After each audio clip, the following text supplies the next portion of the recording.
Yo guys, kembali lagi bersama gua Ken Wilboy. Di video kali ini kita akan membahas panduan chart pattern lengkap untuk pemula. Ya, jadi chart pattern itu adalah pola chart di mana kalau terbentuk pola chart tertentu alias chart pattern tertentu, kita dapat melihat apakah market akan naik atau turun. Setelah terbentuk chart pattern-nya, apakah akan uptrend ataupun downtrend. Nah, chart pattern ini bisa menjadi satu acuan dan banyak trader yang pakai. Dan ini sudah ada risetnya di mana memang akurasinya nggak 100%, tapi jika terjadi chart pattern seperti yang akan gue jelaskan di gambar-gambar di video ini, maka marketnya kemungkinan besar akan naik ataupun turun, tergantung dari bentuk chart pattern-nya. Emang nggak ada yang 100%, tapi kita dengan melihat chart pattern, kita tahu bahwa kemungkinan naik ataupun turun setelah terjadi chart pattern tersebut, ya tergantung jenis chart pattern-nya, itu lebih besar.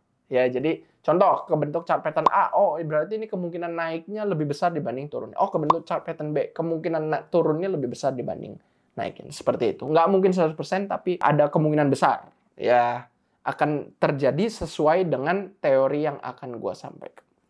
Oke, jadi pertama ya, kalau kalian mau memakai chart pattern, sebelum gue kasih lihat jenis-jenis chart pattern, bentuk-bentuknya, kalian harus bisa menggambar yang namanya trend line dulu. Ya, karena apa? Chart pattern itu wajib ya, kalian harus bisa menggambar trend line. Karena trend line ini salah satu poin penting ya, dalam menganalisa sebuah chart pattern. Kalau kita nggak bisa gambar trend line, ya narik-narik garis ini nggak bisa kalian. Kemungkinan besar chart pattern yang kalian gambar juga akan sulit. Ya, kalian akan sulit di market. Ini ada pola apa? Nggak kelihatan ya. Kan market tuh kayak random. Tapi gimana? Nah, dengan kita melihat trend line, ya kemudian kita bisa menganalisa dari trend line tersebut, trend line-nya membentuk chart pattern apa? Ya, jadi chart pattern bukan hanya bentuk candlestick, tapi chart pattern sebenarnya ya terdiri dari selain bentuk candle-nya, tapi bentuk trend line-nya juga. Ya, oke. Jadi kalau udah bisa gambar trend line, barulah kalian bisa menggambar chart pattern. Oke, chart pattern ada apa aja? Sebenarnya chart pattern ini ada 3 jenis. Ya, yang pertama ada chart pattern reversal, di mana kalau terjadi chart pattern tersebut, kemungkinan market akan berbalik arah trennya. Dari yang trennya naik jadi turun atau trennya turun jadi naik. Seperti di sini, reversal. Ini yang pertama. Kemudian ada chart pattern yang kedua, continuation. Di mana kalau terjadi chart pattern seperti ini, maka kemungkinan besar market akan gerak sesuai arah sebelumnya.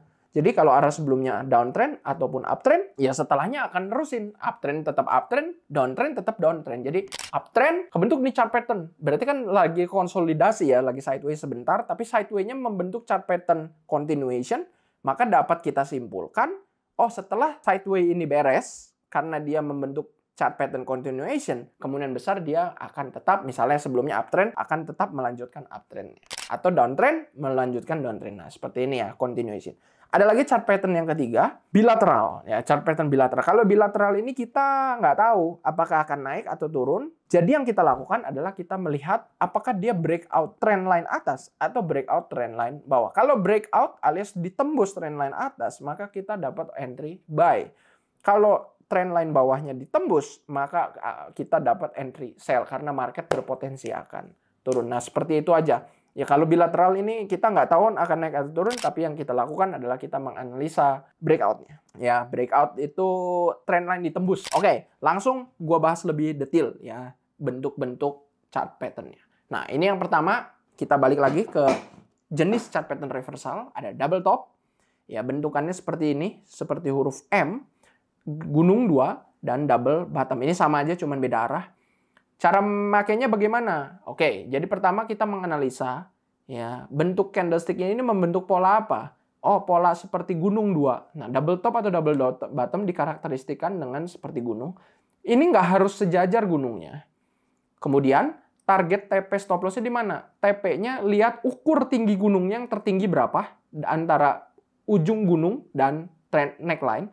Kemudian kita jadikan tingginya tersebut, misalnya tinggi dari ujung atas ke neckline ini 500 poin. Ya udah, berarti dari neckline ke target TP-nya kita ditaruh.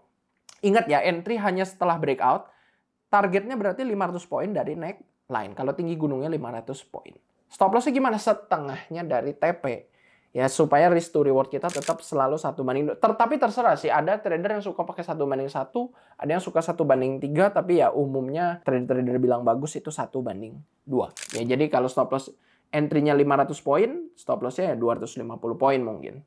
Kemudian double bottom ya sama aja, cuman kebalikannya. Dan ini ya reversal ya, jadi sebelumnya uptrend terbentuk double top jadi downtrend. Head and shoulder gimana? Kalau head and shoulder ini dan inverse head and shoulder ini cuman beda arah, dikarakteristikkan dengan 3 gunung.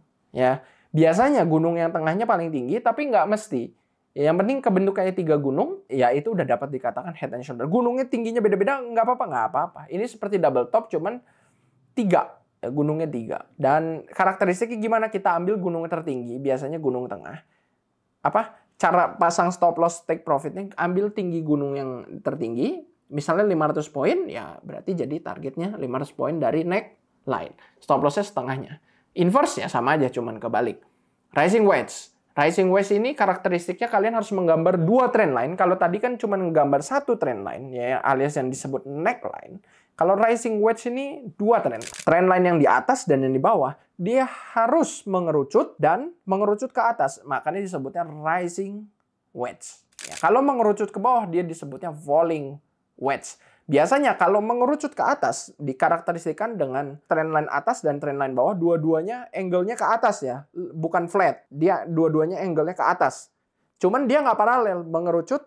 Nah, biasanya kalau mengerucut ke atas alias yang disebut rising wedge, maka setelahnya market akan kemungkinan besar turun. Ya. Kalau mengerucut ke bawah, kemungkinannya setelahnya dia akan mengerucut. Nah, targetnya gimana cara TPSL nih? Kalian lihat panjang tiang bendera di sini. Ya, tiang benderanya berapa panjang nih? Ya, di sininya. Disebut juga dengan pole.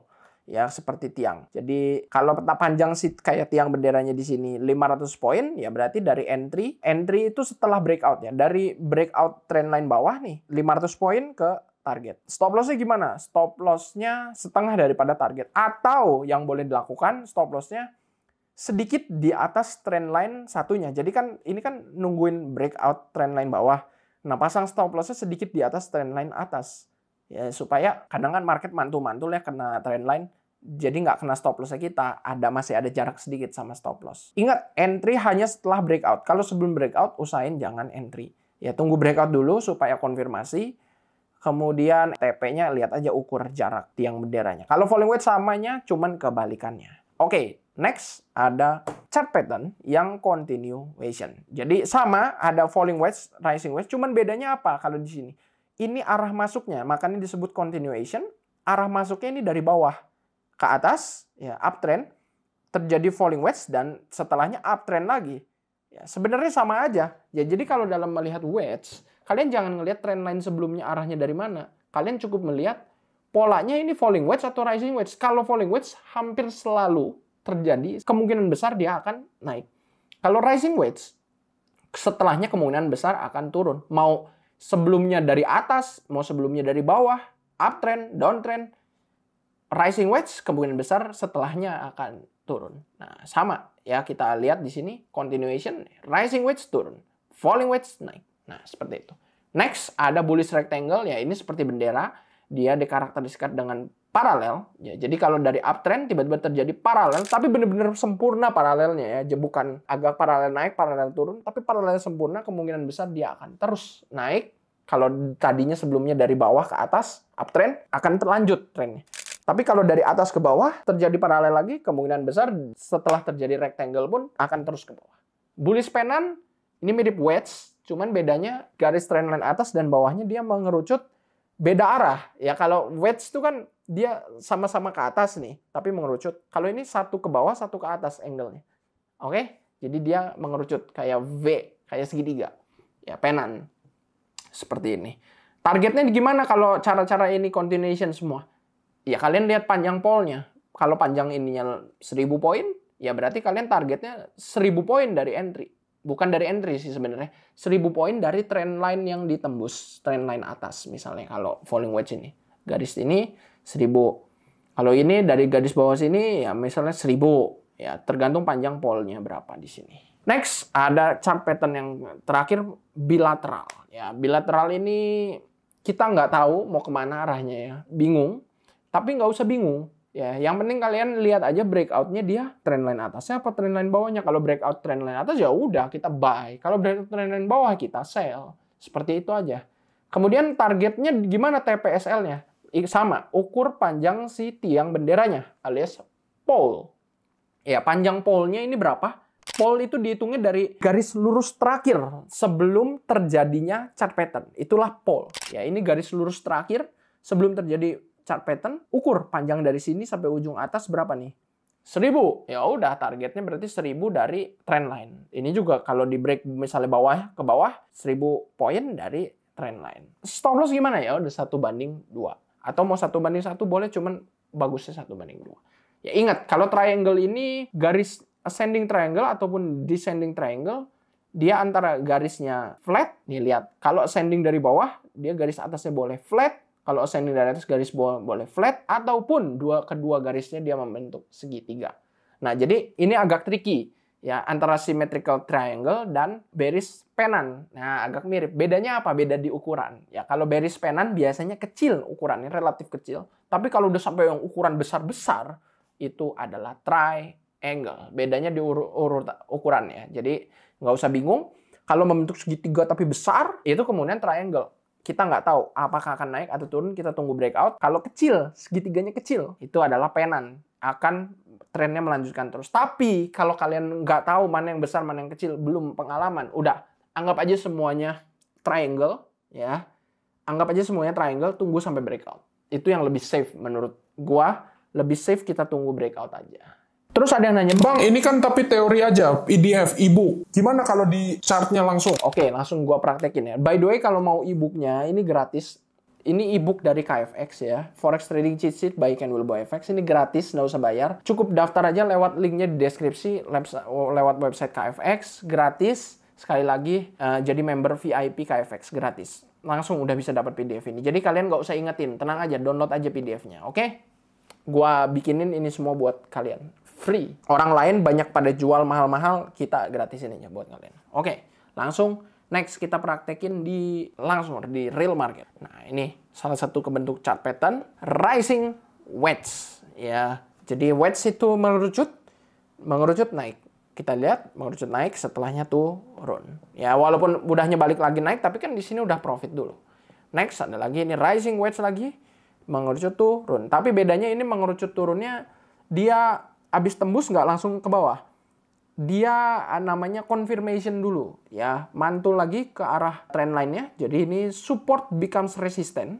Ya, dari support ditembus, di breakout, becomes resistant, dan akhirnya melesat juga ke bawah. Oke, langsung kita lihat lagi. Nah, ini ada triangle. Kalau triangle gini kita nggak tahu apakah akan naik atau turun. Tunggu aja tembus, breakout, baru kita entry. Kemudian next lagi, kita ada ini juga triangle, ya. Nah, kita lihat ini adalah triangle yang ini. Ascending triangle. Ya, sama nih, ascending triangle. Kita nggak tahu arahnya akan naik turun, tunggu aja breakout, baru entry, dan terbukti. Ya, kalau kita entry di sini, breakout, baru entry, lumayan. Ini profit nih, lumayan jauh. Lihat. Dari harga 2508 tuh sampai 2470-an. Jauh. Ya, gold. Ini ada rising wedge, memang dia turun, tapi nggak lama, sebentar naik lagi. Nah, itulah chart pattern. Jadi chart pattern ini kita nggak bisa tahu dia akan terus turun atau terus naik berapa lama. Bisa jadi cuma sebentar, tapi nggak apa-apa. Dari sebentar itu kan kita udah profit. Itulah pentingnya kita set target yang benar. Atau kalau belum nyentuh TP nih, kadang pentingnya kita set break even. Habis entry, begitu mulai running profit, titik entry-nya jadi stop loss-nya pindahin ke titik entry. Supaya kalaupun jadi loss, misalnya marketnya balik arah, kita nggak akan loss. At least kita break even. Nggak untung, nggak rugi. Nah, seperti itu. Ya, walaupun kalian udah jago, nanti mempelajari chart pattern, udah hafal semuanya, sejago apapun trader, tidak mungkin yang namanya profit terus, nggak ada loss. Ya, nggak mungkin akurasi 100%, itu impossible di trading. Makanya penting banget, ini sekali lagi gue remind, jaga money management. Ya, lot size diatur, pakai stop loss. Lot size, gue selalu ngerekomendasi setiap $100 0,01 lot, 200 0,02, dan kelipatan selanjutnya. Dan seharusnya kalau kalian bisa trading dengan money management yang bagus, kemudian menggunakan chart pattern, pelajari. Ini juga jam terbang sangat ngaruh. Kalau mungkin awal-awal kalian masih bingung, ya gue juga dulu di awal-awal bingung gimana caranya. Market tuh kan kayak random ya, padahal ini sebenarnya ngebentuk pola tertentu, tapi kan kelihatannya kayak random. Masih bingung gimana jam terbang. Practice makes perfect. Belajar lagi, ulangin. Sampai akhirnya nanti jadi jago.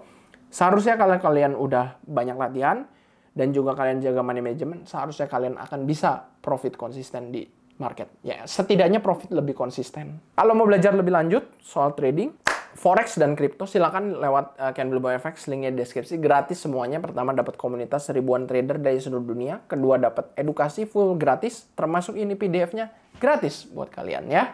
Ketiga, kalian akan dapat signal akurasi tinggi dari tim analis KFX. Keempat, dapat indikator super canggih dari tim KFX. Terakhir, kalian akan mendapatkan trading fee termurah di berbagai broker yang terregulasi. Kurang apa lagi, linknya di deskripsi. Semua itu gratis, nggak usah bayar. Jangan lupa untuk like, subscribe, dan klik lonceng. Thank you semua dan salam cuan.